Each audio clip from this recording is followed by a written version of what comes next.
গাই মানে হচ্ছে বৌদি, বৌদি মানে হচ্ছে লোকের বউ। তোর নাম নান্টু, তুই বান্টু ধরে বসে থাক। ঢ্যামনাপুরটা কোন দিকে গো? তোর সঙ্গে তোমাদের বিচির বাটা ঘষে দেবো না, ছবি কাঁই কাঁই করে। দয়া করে এই ভিডিওটাকে সিরিয়াসলি নেবেন না, এটা জাস্ট এন্টারটেইনমেন্টের জন্য বানানো হয়েছে। ধন্যবাদ।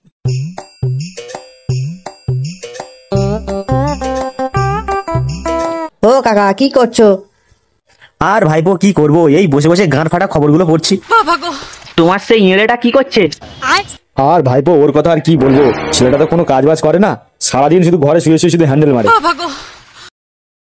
তা বলছি কি কাকা, ছেলেটাকে একটা মেয়ে দেখে বিয়ে দিয়ে দাও।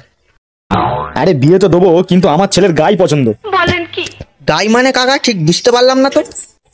ওরে নেকাচোদা ভাইপো, গাই মানে হচ্ছে বৌদি, বৌদি মানে হচ্ছে লোকের বউ। এই মারা, তোমার ছেলের যে বৌদি পছন্দ সেটা আমি কি করে জানবো?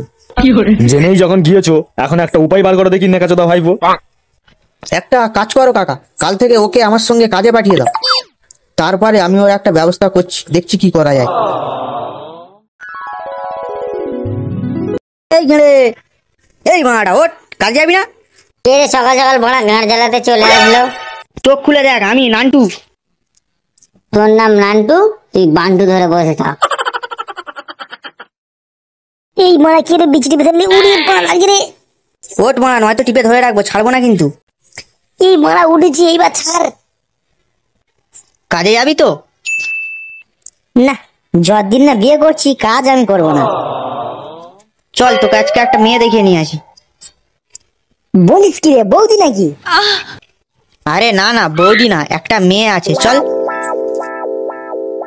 কাকু কাকু বলছি যে ঢ্যামনাপুরটা কোন দিকে গো? ওহো, তোমরা ঢ্যামনাপুর যাবে? আরে এটাই তো ঢ্যামনাপুর।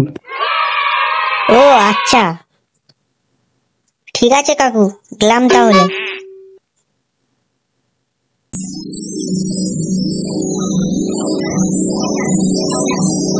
কাকু আসবো আমরা?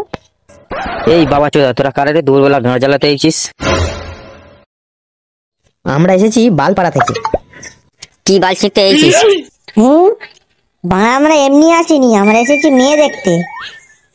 তো কাকু আপনার নাকি একটা সুন্দর মেয়ে আছে, তাই মেয়েটাকে দেখতে এলাম আমরা। এদিক বোনা, বলো কি তোমরা মেয়ে দেখতে এসেছো? কই গো গিন্নি, তাড়াতাড়ি এসো, বালপাড়ার পাঁটারা মেয়ে দেখতে এসেছে। তোমাদের নাম কি? আগে আমার নাম গোবর্ধন। আর আমার নাম হারাধন। আচ্ছা তোমরা কি করো? আমি শুয়ে শুয়ে ঘরের জানলা দিয়ে পাড়ার বৌদিদের দেখি।